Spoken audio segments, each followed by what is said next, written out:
few seconds until it's really online.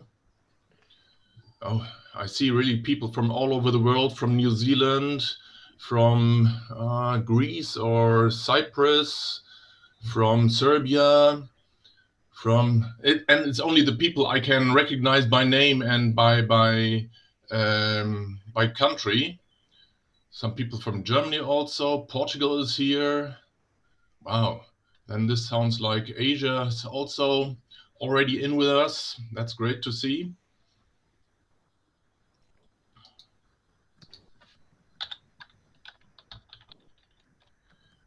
Yeah, not everybody in yet, but it's starting.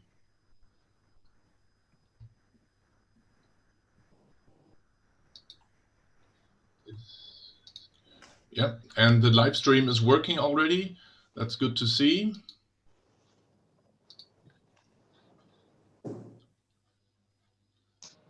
Yeah, and the first questions are getting in. From Tokyo, Japan. Thank you, Daishi. I hope I pronounced your name more or less correctly. Good morning. Yeah, that's fantastic. We're still, I see that quite a lot of people know how to use the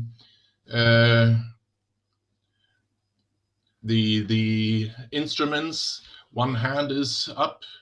Somebody want to say something? William wants to say bon dia. Bon dia. Bon dia, yeah. Bon dia, William. Good morning from Belgium. Thank you so much. Wow.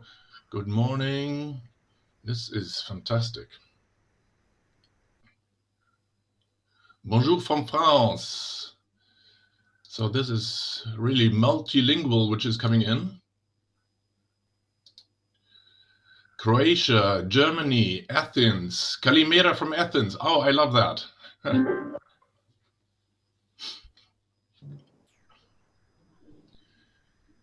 Okay, wow, you're all so well in time.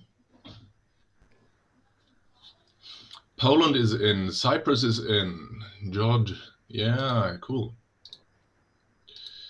Athens, Croatia, I saw. Cyprus, Poland, Belfast, wow. Slovakia also. Zurich, welcome Mark and Nina. Wow, that's Croatia, Hamburg. From Peru, wow. It must be middle of the night in Peru. Italy also, wow. So you see, we're really more than international, we are multi-international.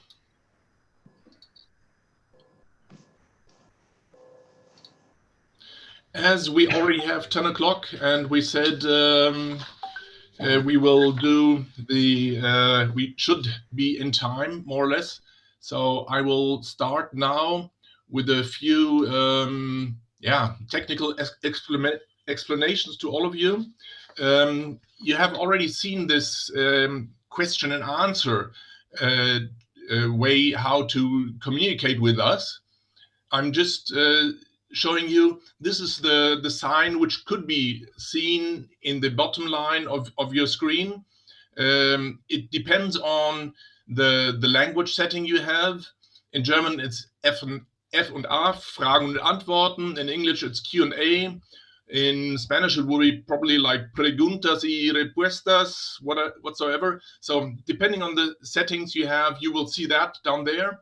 And we see all your questions, and we will most probably answer all the questions, but only at the end of this session, because then it is more easy for us to have our talk before. So please put your settings already there, and then we can answer them during the latest part of the session. And now I will start with a very short poll. just to get some more information about you, from where you are, in which branch you work in, from which part of the globe you're watching us. If you already have visited an estate of one of the involved partners, if you are well experienced with winos of the partners. And also, there was a question which came up this morning in my head, how many people are on the other side of the screen, on each screen? Because, you know, we have more than 100 people following us here on Zoom, but we also have the live streams, and sometimes behind a screen there are several people. So that would be nice to have some answers on that. And I see, yeah, people are answering already quite fast. That's good to see.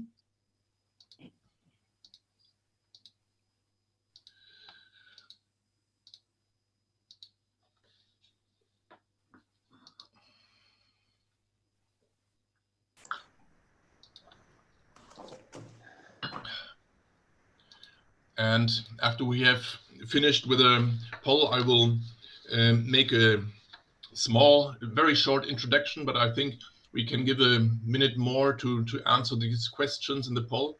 It's very interesting for us to see, and I will also share the information or the answers you gave in the poll on the screen. Wow, we even have Iceland with us. Good morning, Brandur.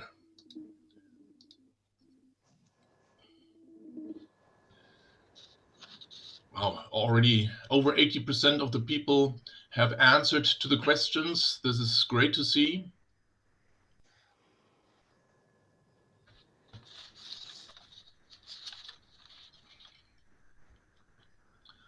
I'll give a few moments more until I stop this here.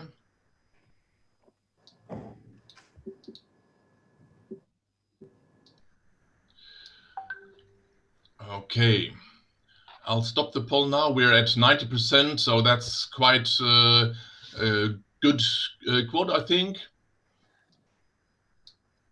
And now I will show you the results. So almost 50% of the audience is coming from HoReCa, hotel, restaurant, catering, then 26% from wine trade, education, freelancers, and others. Main people, 50% from Central Europe, then Scandinavia, Eastern Europe, Asia, Oceania. Wow, that's quite a spread already. And then we see that 55% of the audience has not been able to visit one of the estates of the involved partners. So we should work on that, because traveling is something fantastic for SOMS, and to visit the partners, I think it gives much more impression. The experience about the involved wines, so you can see the experience is far better. 45% have a normal experience, so the wines are known, but the possibilities to travel to the estates is much more difficult. And most of the audience is as single person behind the screens. Okay, we have difficult times right now. I think I don't really have to talk about this too much, but we all feel that we need to do something to spread some optimism. And then we were asked why ASI is organizing these panels. We have seen that during the isolation and confinement, it's always good to meet people, even if it's only on a virtual basis. And like this, we said, let's use the network of ASI and our gold partners to share some information. And as sharing knowledge is one of the key goals of ASI, we thought this could be a nice way to do. Having said so, I want to present you on the other side of the screens our guests which are with us. I was thinking of doing it in alphabetic order, and and then I said, okay, let's do it from east to west. So I'll start with Matthieu Perrin from Famille Perrin, who is based near to Orange in the Rhone Valley. Then we have Miguel Torres from Familia Torres, based in Pinellas, near to Barcelona. and for sure Dominic Symington from Grahamsport, based in Oporto. And there's another guy sitting here with us. It's Ian, is here also as co-host. Ian has been and is working in one of the families for many years. Therefore, he's very familiar with the other two families too. And that's why Ian will be leading the family conversation in all the interactions. So Ian, would you like to take over now? Thanks, Per. Good morning, and actually good afternoon, or is it evening, to all those in Asia. So over the next 25 to 30 minutes, we hope to be able to give you some specific and unique insights into these three very special family businesses, all of which, as it happens, are members of an international association called the PFV, the Primum Familie Vini. Many of you will be familiar with this. It is an association which is made up of 12 families who all aim to defend and promote the traditions and values of family-owned companies. So if I may start by saying that, as many of you know, many of the finest producers are often family-owned. Finest wine producers are often family-owned. And with us here today, we have three such family businesses that have all managed to successfully maintain their independence over multiple generations. So perhaps I could kickstart this discussion by asking Matthieu, as one of the 9 members of your family working in the business, Matthieu, over multiple generations, what has been the most important ingredient to your success? Hi, Johan. Hi, everybody. Yeah, you're right. That's working in a family is something special for people who know us. They know how much is important family, and it's part of the success. You're right. I mean, I'm pretty sure we'll never make the wines that we are producing today if we'll be not a family winery. I'm the 5th generation with my cousins and brothers working at Famille Perrin. And Family, finally, it's about long term. It's only about long term. I mean, it sounds a little bit easy to say that, but we definitively work for the next generation, and probably in the wines made in family, you have a relationship in the time which is absolutely unique. It's probably the only job in the world when you are talking about the weather condition happened 30 years ago, when you open the Beaucastel 80s, for example, and that you are thinking also about what you would get when you planted the new vineyards. It's most of the time not for you, even not for your son, but your son of your son will probably take the benefits of this Mourvèdre or Grenache in Châteauneuf-du-Pape, for example. So in a family winery, I think it really makes the difference. That means you don't have to follow the trends or to be fashion in a way. You have to follow your own ideas, I would say. You have to affirm your identity, perhaps as being risk to be misunderstood. But making wines express your own terroir, which is different if you live in Spain or Portugal or in France. It's for sure something that you can't learn in a book. And so you learn from the previous generation, probably. You learn for the success, maybe even more for the failure, but you have to pass down this knowledge. So family, it's very central there, I think, for all of us. And we usually say with Famille Perrin, the words of famille is as much important as Perrin for us. Thanks, Matthieu. So long-term thinking, passing that knowledge on to the next generation is obviously key for you. Miguel, at Torres, you work with 6 other members, also over 2 generations. Does the long-term thinking aspect an important aspect for you guys? Yeah, it is very important, and but I would say that this really comes back even from the times where you are a kid, you know, to understand this long-term vision. For us, you know, that generation has lived close to the vineyards since they were kids. You know, you are raised here in the vineyards. So at a certain moment of your life, this becomes somehow part of your DNA, no? And it's like a torch that you want to carry, that you want to continue, and you want to honor the previous generation and try to make a good job in your time, no? But it's something that definitely has a meaning, that is something more important than yourself, no? And you are here to help bringing this into the future, no?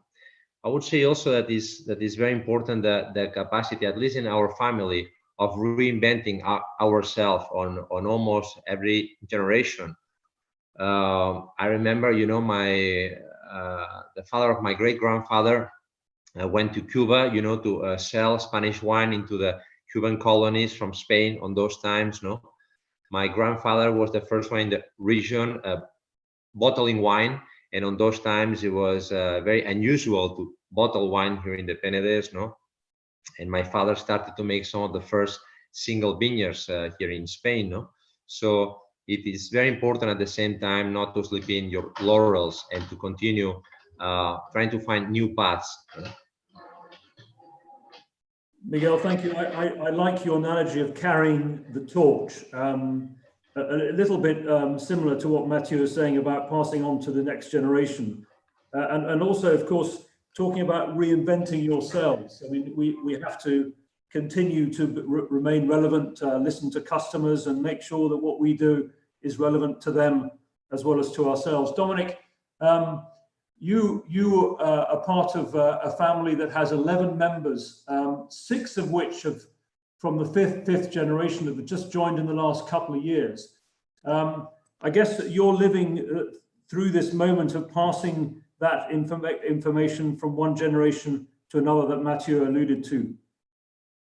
I think it's a very exciting moment when one does go through this sort of a transition of generation, because all that, as Miguel mentioned, all that knowledge that you have gained and earned from your parents and your uncles and your aunts during your working as a child, when you've gone into the vineyards with them and you were essentially playing, or you thought you were playing, but actually you were learning, you were being taught and educated by your family all the time. And it's actually very exciting beginning to work with the next generation and seeing how they have actually, sometimes one's quite surprised at how much they have learned just from walking with their parents or their uncles or their aunts in the vineyard. I think what both Miguel and Matthieu said is absolutely fundamental, in that a family business, and particularly in the wine trade, cannot be short-term. Short-term is simply not an option. As Matthieu said, you plant a vineyard. In most cases, you're not planting for your children, you're planting for your grandchildren, because that's the timeline that we have to look at. But I think that there is another, there's one's own personal ethics and business belief. You actually have to put yourself second to the benefit of the family.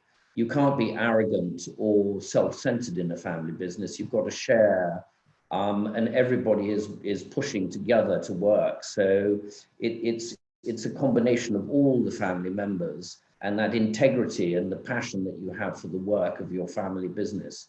And again, I agree with what both Miguel and Matthieu said, is that we're always trying to reinvent. We're never satisfied with the quality of our wines. We're always trying to make them better. We're always trying to do trying to work out how our wines can be even better. Not that they're not good already, it's just that we're never happy with the work that we are doing. We must always be pushing the envelope. Thanks, Dom. I particularly like learning through playing. I think most of us would rather learn that way than actually having to go to school. So thank you, guys. Let's move on to another area. Now, I know that that working in a sustainable and responsible way to protect the environment as much as you can is really central to all your businesses. Miguel, this is something that you and the rest of your family have been very much at the forefront of. So when eventually life returns to some sort of normality, what aspects of the way that you work do you think will change? Well, you know, as you know, well, since 2008, more or less, we have embraced a fight against climate change. We realized on those times that that climate change is the biggest threat that we have in our world, and we are actually probably, you know, the first generation that has such a challenge, you know, to deal with the fact that the temperatures may increase 4 or 5 degrees at the end of this century, and how is this going to affect to the viticulture and also to the varieties that we are planting, no? So for us, the fight against CO2 emissions and the adaptation to the new situation is very important, no? To me, maybe what all this situation has made me think is that you know, during the last centuries, you know, there has been this I would say Copernican point of view, no, where the man has become the center of the world, no. Our thoughts are always the center of the world, no. While in the past it used to be more nature, no.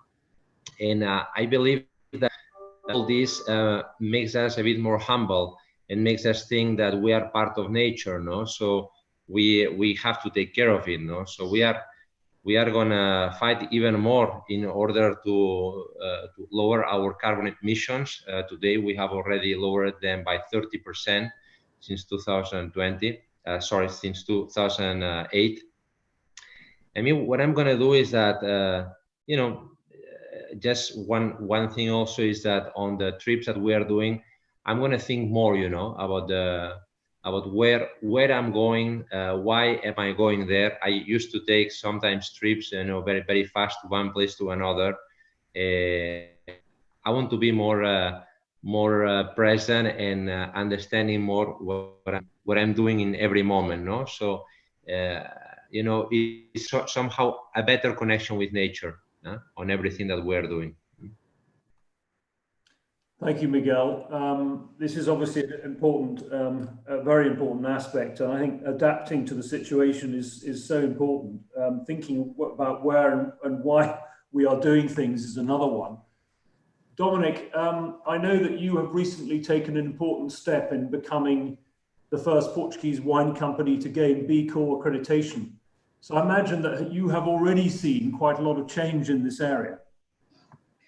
We have and we haven't, I think, because yes, we signed up to the B Corp, which is an American system, and it's a sort of an internal philosophy for the company where social and natural responsibility must be equal to the pursuit of profit. So, that was something that we had already been doing as a family for some time. I agree with Miguel. I think that there is absolutely no doubt whatsoever that we are facing some very, very serious challenges globally from a climatic point of view. And it's absolutely essential that we do everything within our ability to reduce it. And if we can get more of our friends and our colleagues to do similarly, I think that is very important. I mean, you mentioned the B Corp.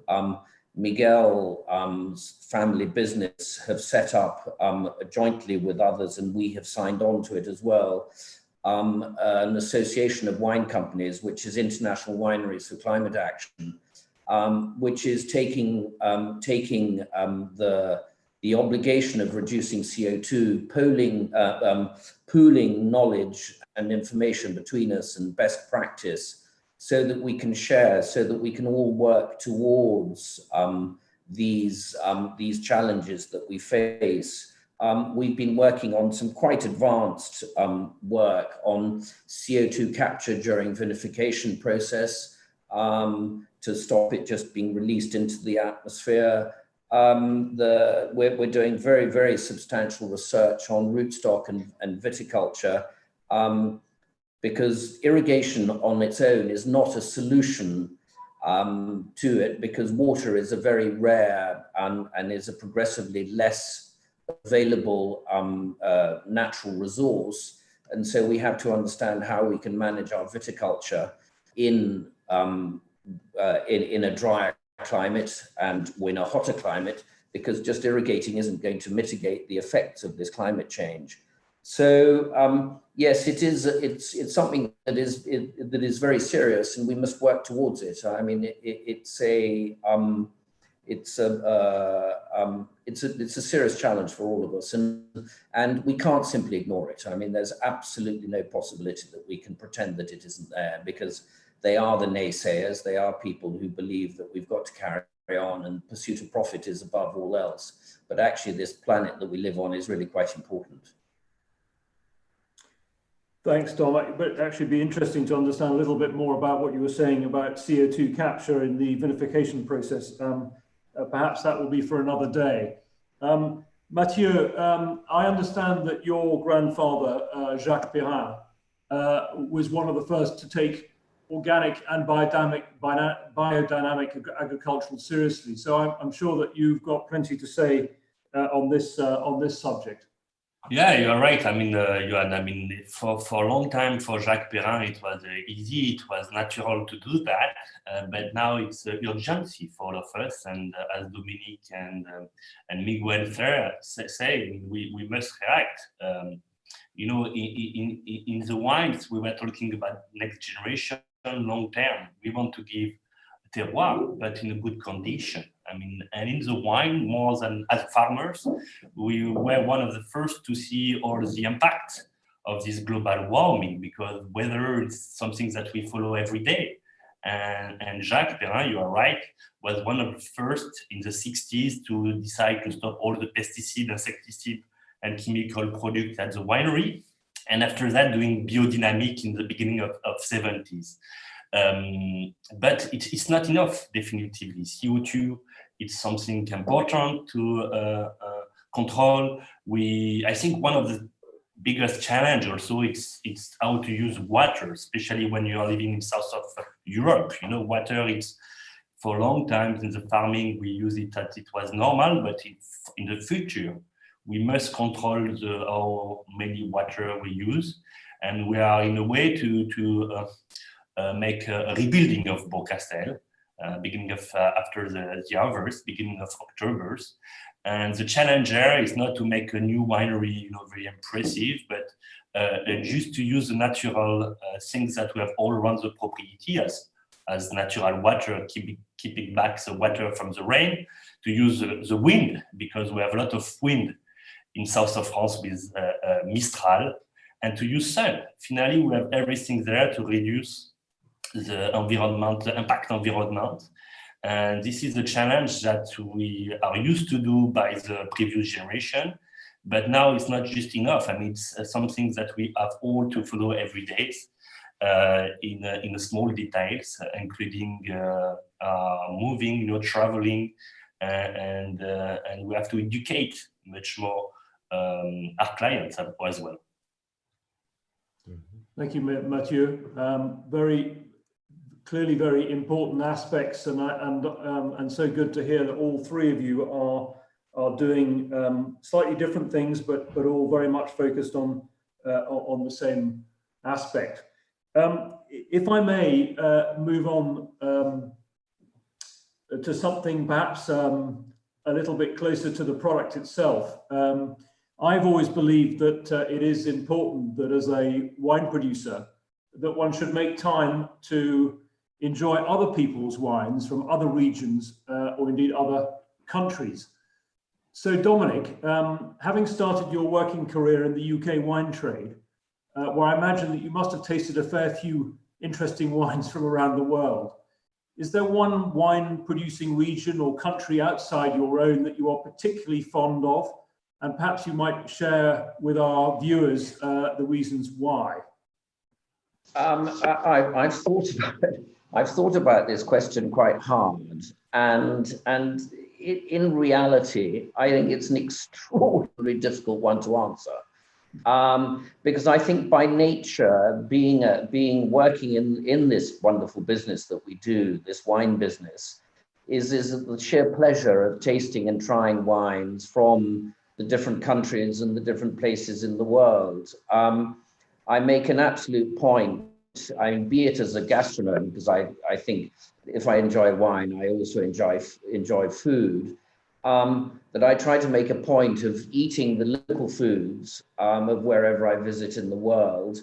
And to be honest, I thoroughly enjoy trying and tasting the wines from all the four corners of the globe. And generally speaking, they are absolutely outstanding wines, and they are some really creative winemakers around the world, working with different wines and different grape varieties. I'm a great defender because we have ourselves here, our entire philosophy in the Douro Valley is indigenous grape varieties. And so I'm a great defender in maintaining and protecting the indigenous grape varieties rather than going down the route to the so-called international varieties, be they very good.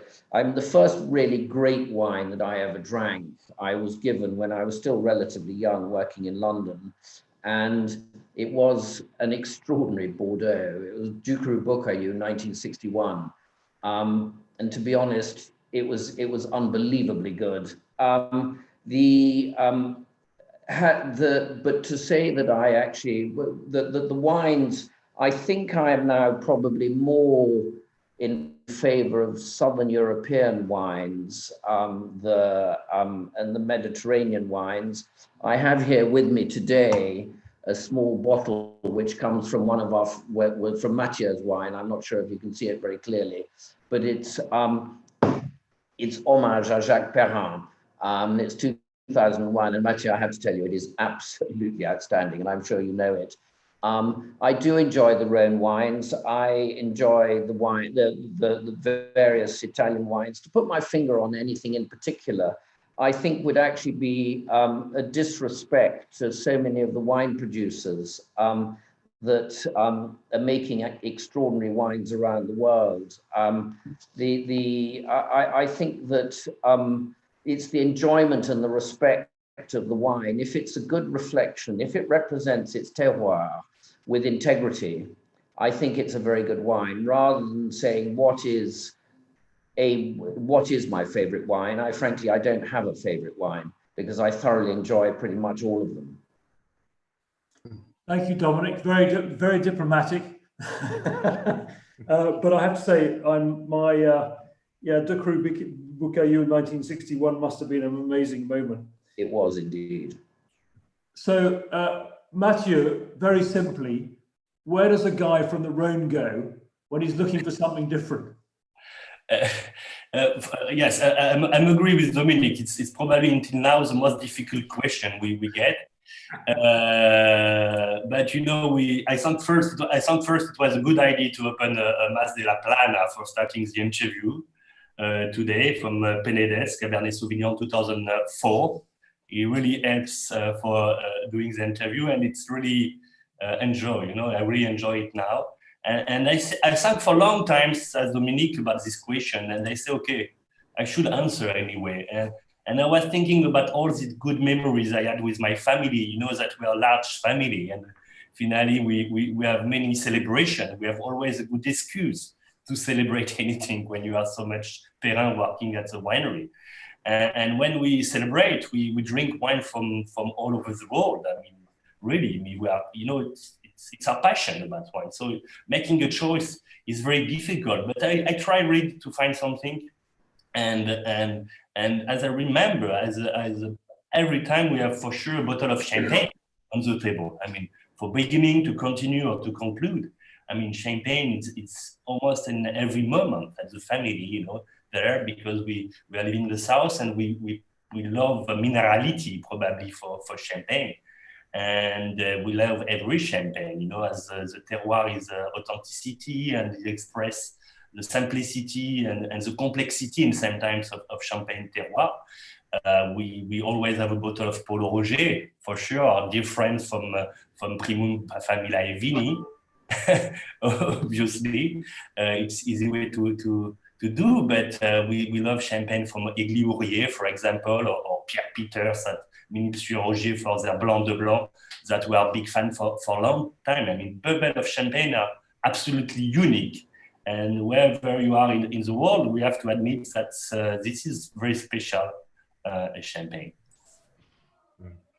Thank you, Matthieu. I totally agree. Nothing better than champagne, although bottles are really always a bit too small. So you need to focus on large formats, i.e. magnums, the best way of drinking champagne, in my view. Miguel, I actually thought that this question was probably going to be the most difficult for you because you're involved in so many different wine regions around the world. I think you have 9 DOs alone in Spain, and that doesn't include your family involvement in Chile and California. So I rather thought this question was going to be even more difficult for you than the other two. No, you know, it is a very difficult question indeed. But one of the things that after tasting through wines through many years, what I can tell you is that I love wines that are made by families. You know, if you keep the record of wines that are made by family, most of the times, you know, you see values there, you see heritage, you see a continuity that is very interesting. You know? And right now, actually, I'm enjoying this little bottle of Graham's Vintage 2000, which is a great port, a great vintage. And to me, this is, for example, an example of how viticulture can be heroic, no? How from a very hard place and difficult place you can get this elegance and this plum, this fruit that is so amazing, and a wine that can age so well, no? I can tell you this is a small secret, but every Sunday afternoon I always open a bottle of port wine, and that's what I like the most during the whole of the week. Anyway, it is hard to say, you know, which are the wines, but I can tell you something is that I'm recently working a lot on learning more about wines, maybe from the past. I'm opening wine from Georgia, from places where viticulture started 8,000 years ago. Because to me, one way to go and to look to the future is also to look into the past, no? In Spain, for example, in Catalonia, we have recovered a lot of ancient varieties that used to exist in Catalonia. And I think that the more I learn from the past, it opens my mind more to understand the wine for the future. No? Yeah? I actually can recommend a book that is really great. It's called Ancient Wine by Patrick McGovern. I don't know if you can see it here, but it's very interesting because it gets you through the history of wine and gives you a lot of ideas to rethink again about the wines that we're making today. Thanks, Miguel. I'm particularly pleased that you're drinking vintage port at breakfast. Fantastic. Let's, time is marching on. So I would like to go to our final aspect of discussion. And perhaps, Matthieu, you might be able to start by sharing with us something exciting that we should all be looking out for during the next 6 months or even next year or so from the family Perrin.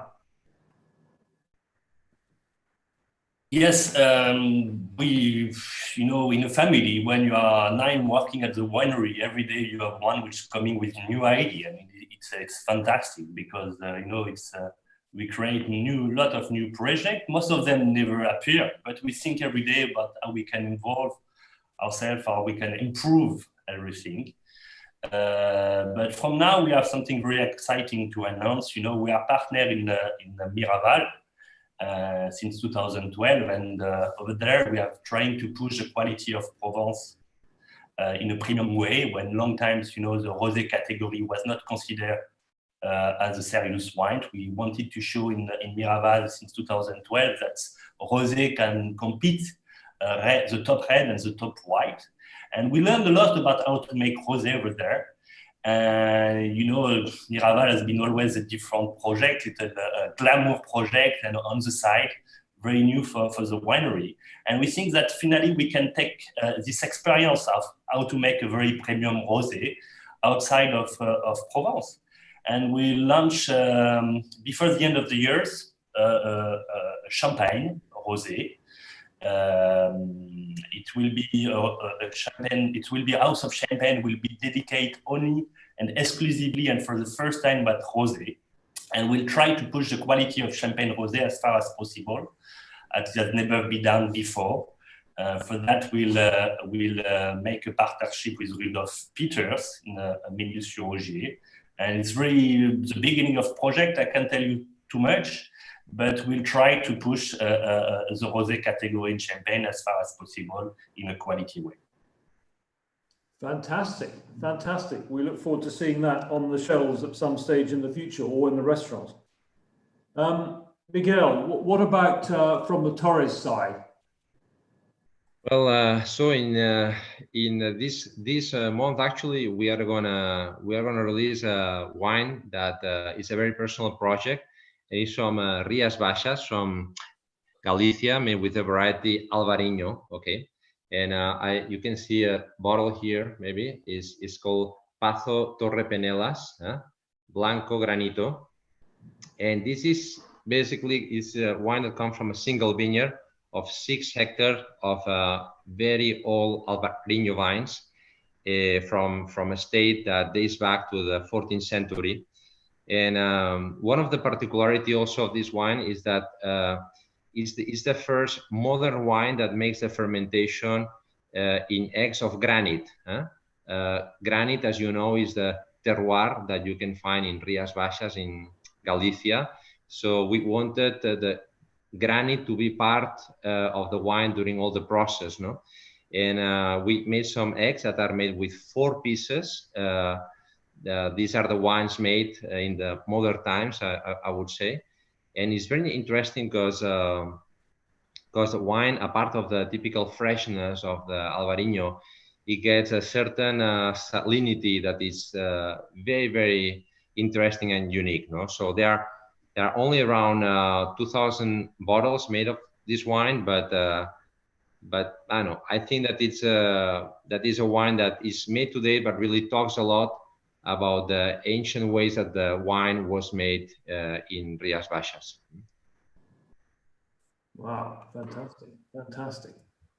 And finally, Dominic, I know that you've got something special, something that I understand has already proved to be extremely successful and fun within the world of gastronomy. Yeah, we're releasing now. We would have been during the early spring of this year, and we would have been celebrating the 200th anniversary of the founding of Graham's Port Wine Company. Unfortunately, because of the situation that we're going through at the moment, we haven't been able to do what we were intending with our celebrations and with all our friends and partners around the world. And so a lot of the activity for the Graham's 2000th anniversary have been postponed, and they'll probably now take place only in the spring of next year.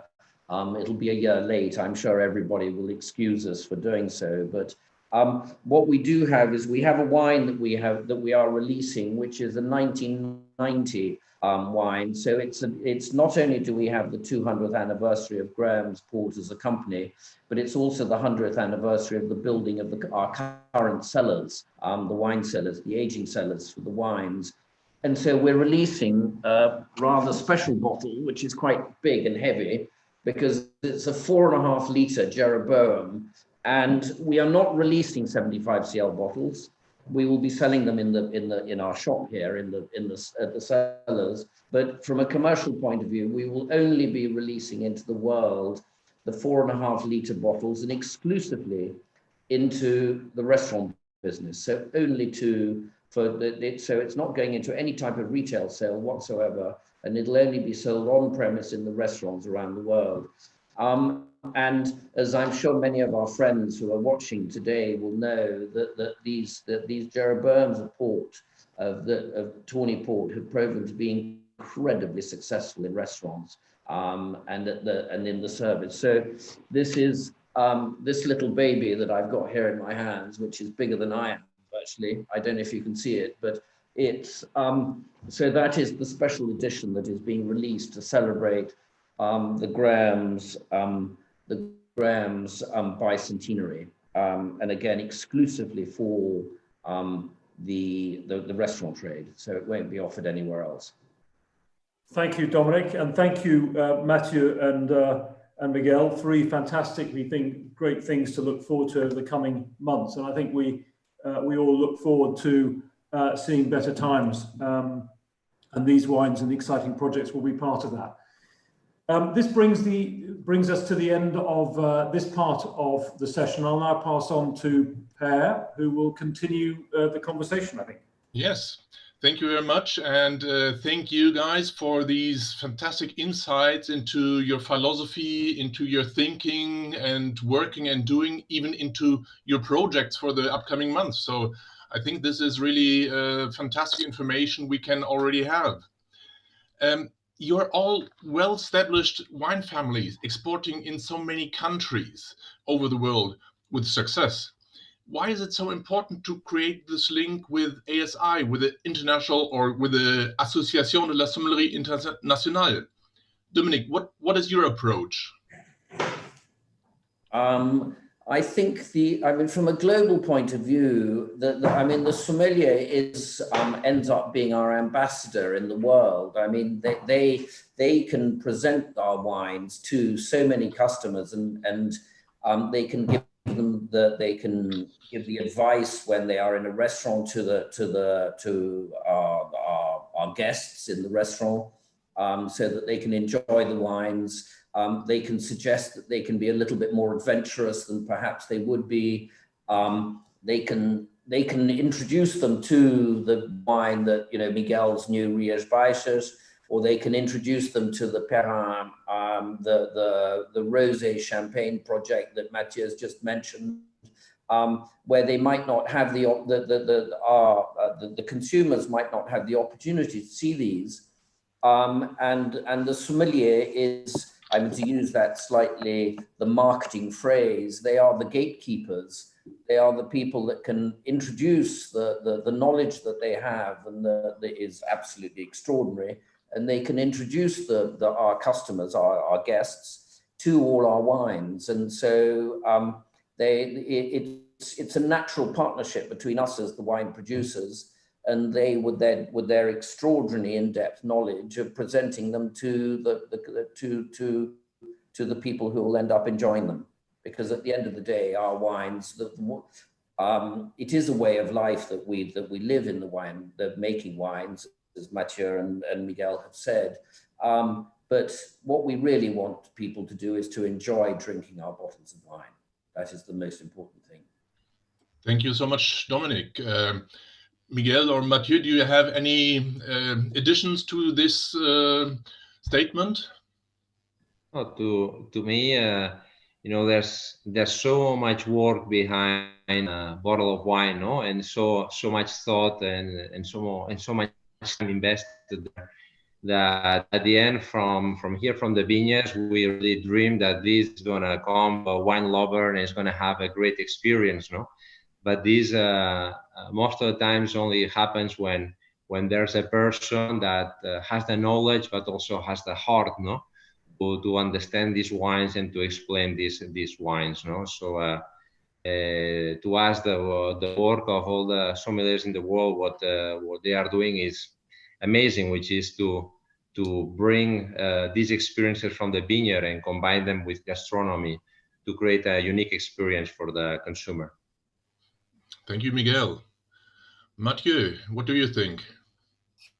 It not happen a day before we without that we are talking with a sommelier. I mean, myself, brothers or cousin, I mean, we are every day in contact since more than 5th generation with a sommelier. I mean, we really make wines to drink with food, and this is very important for us. I mean, we are wine lover as much as we are food lover, and the wine and the food for us is absolutely indivisible. I mean, for a very simple reason. I mean, when a wine is bottled, you can't change it. It's too late.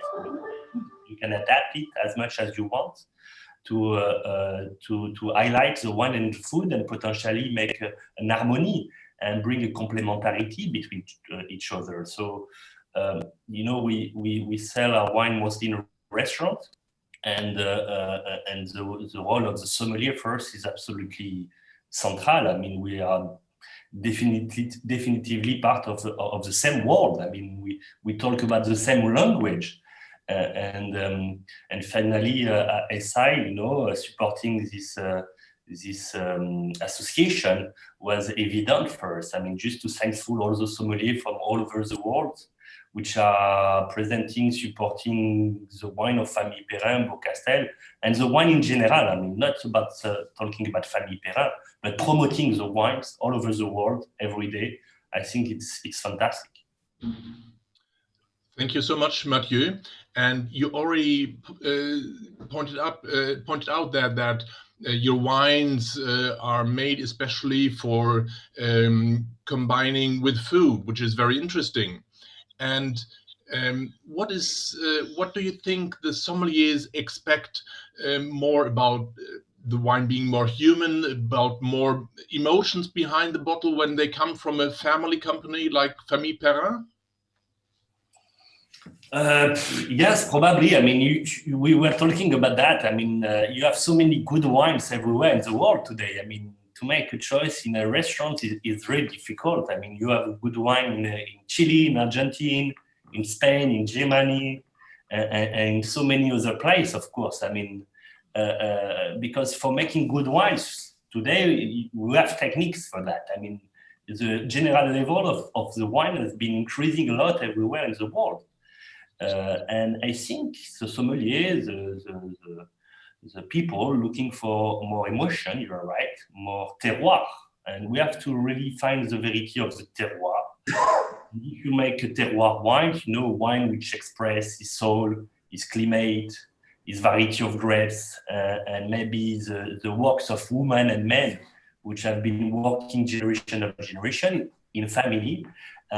You make a terroir wine, and terroir wine like that, with all these components, you probably don't have so much in the world. And it's about emotion when you make terroir. It's about aging potential, and it's about, again, long term there.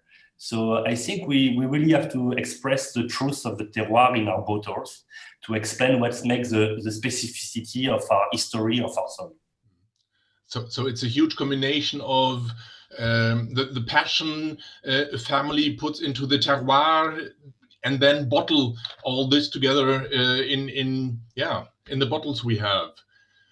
Miguel, you were also talking about gastronomy, about this strong touch to the sommeliers. Do you also think that it is this emotion which is so important for the sommelier to see there's a family company behind the wine? Well, I think so, because at the end, families, why we are here, making wine is because something more than money, like we are here because we believe in the vineyards that we have. All these families, especially in the Prium family vineyard, these are wineries that have gone through very difficult times and then through fantastic times, and there's sometimes I would say companies that are not family companies, that they look more at the numbers, they look more at the financial aspect, no? For us, and also combined with these words that Dominic was saying, no, that family is never satisfied 100%. You know, we are a bit obsessive. No, once we have a great vintage, we really think how we are going to make it better on the next vintage. No, and it's like non-stopping. No, and I think that this at the end it reflects into the wines. No, and I think that I would say that all the sommeliers can understand this very well. Mm-hmm. Thank you, Miguel. Dominic, also you are part of a huge family, and probably you have also these discussions about getting better year by year and putting all the passion into the bottle. Is it more or less the same feeling you have like your colleagues Miguel and Matthieu do have?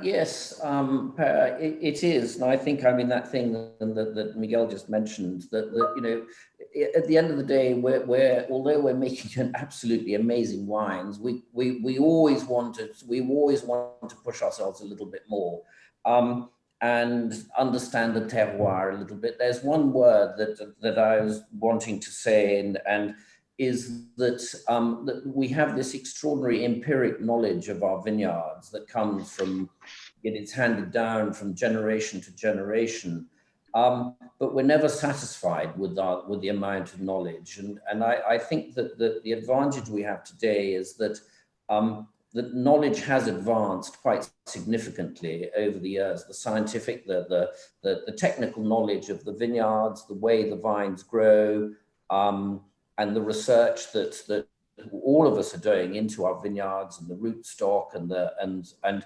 it's what are we trying to do? We're striving to make our vineyards even better, and for the grapes to be a true reflection of their terroir, of where they come from, and into the wine, so that we can always make, you know, better wines, more complex and more and more individual. I think that was the question also that all of us were mentioning when Euan asked the question, as what wines do we enjoy in the world? I think that by nature we are inquisitive. Miguel said he's looking at the old wines that are coming from the Caucasus. I think that you know, because we learn from history. And to say that we do not learn from the past is, I think, and which some people like to dismiss the past, but from our point of view, which we're producing wine that has been made on this earth for thousands and thousands of years, that we do learn from the past, but it's just striving to make a wine a little bit better. Thank you so much, Dominic.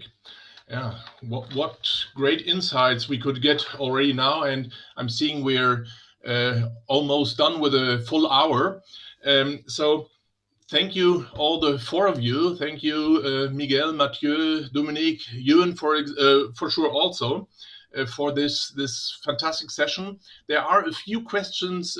Some have been answered already in written. For example, like the question about the name of the book. But there are still other questions open. For example, tradition, terroir, knowledge, how to communicate today. What is the key to informing and educating people without trouble? Are social networks and webinars are enough? Webinars like we're doing now? Or are there also other possibilities you could see? Which is really difficult. No, I think you know, it's question of education, it's experience. I mean, understanding the terroir is not something easy. I mean, you have to try, to fail, to success.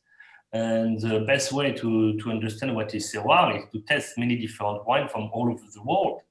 Of course, it's better to see the terroir of Pinellas or Port or Rhone Valley by yourself. But these difficult times is to put your nose in the glass and to do like we do every day, and to realize what makes the terroir so specific.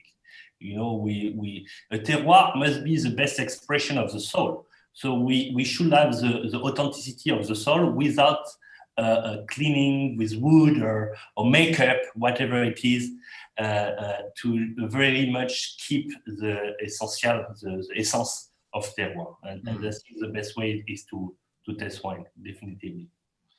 I think this is a very good point, that beyond traveling, tasting is so important to learn about wine, because you can read 10 books about a wine, but without having tasted the wine yourself, you don't really know the wine, because each person describes the taste in a different way. So tasting is something probably which is highly important, and which is even possible right now. There's another question. What champagne house is what champagne house was it Family Perrin is working with for the rosé champagne? So it's a new project, as I explained. It's not official. I mean, it's in the pipeline. It will be, I can't tell you too much, but it will be a partnership with Rudolf Peters in Ménil-sur-Ogier, and we'll build the first and only house producing only champagne. And we'll try to push the quality there as much as possible of rosé, as we learned a lot these last 8 years. So it will come pretty soon. It will be very exclusive, very limited, and of course, very premium. And a last question, I think, for all of you. Are the wineries creating wines from the point out of needs of clients? Which is slightly spicy question, but yeah, what do you think? Can you repeat it again? Sorry. Yes. Are the wineries creating wines from the point out of needs of clients? So I would understand creating wines from your own point of view too much, maybe. I think it's what makes the difference between family winery and the other. I mean, we don't have to adapt to the trends or to the clients. We have to follow probably our own ideas, and if I understood well, because as Miguel, I'm not sure, to be honest. I think, I mean, my answer to that is no. Very simple.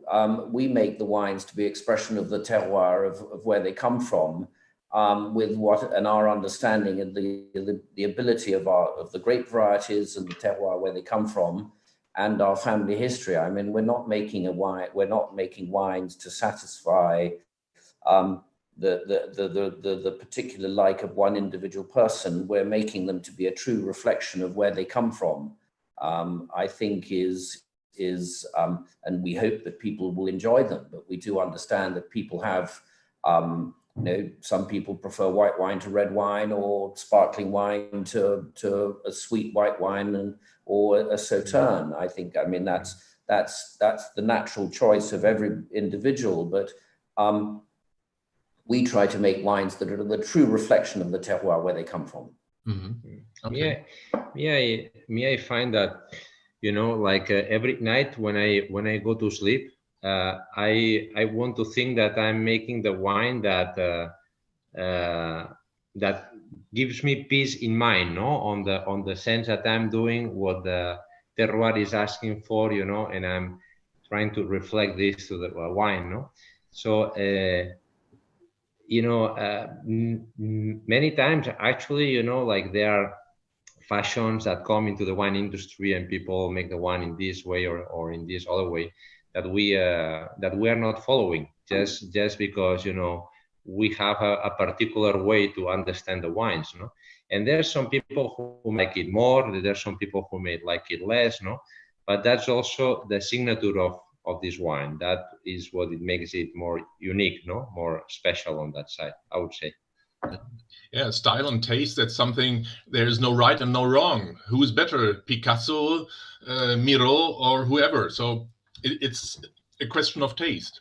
I think a nice final question, which goes quite well also to Miguel, because you are working in so many different areas, how the global warming will affect the champagne in future, or especially all the wine growing. What do you see? Well, as I said before, is the most important challenge that we had, even maybe more than phylloxera. We are a generation that we are really, we have to do things. We cannot do the things exactly the same as we were doing, because the wine regions are going somehow different, no? When you increase 4 or 5 degrees at the end of the century, there are two things that are going to happen, no? Or in the one regions where we are, we make massal selections, or also varieties that we may discover that can ripe a bit later and can keep this balance within the sugars and the acidity. So at the end, the climate change, what it's doing is that it's bringing the ripeness sooner and sooner, earlier and earlier, no? So we really try to delay this as much as possible.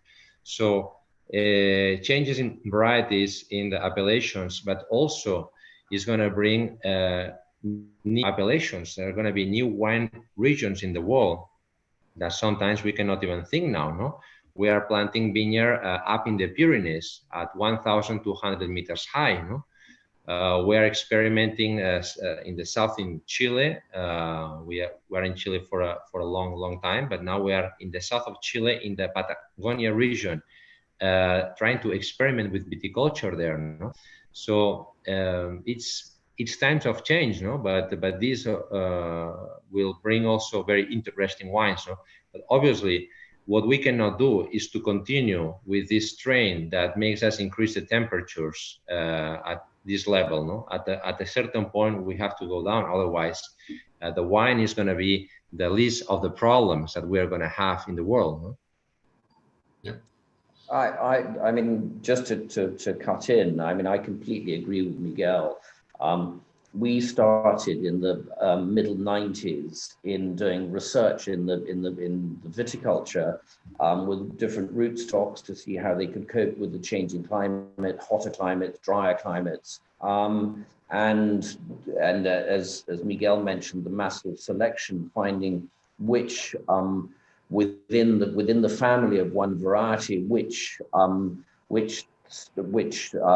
genetic selection, which one is a little bit more resistant to heat and this change in the climate. Because as Miguel said, I mean, we're facing a very, very serious problem. We're viticulturers, we work, and the three of us, we work in agriculture and we're making wines.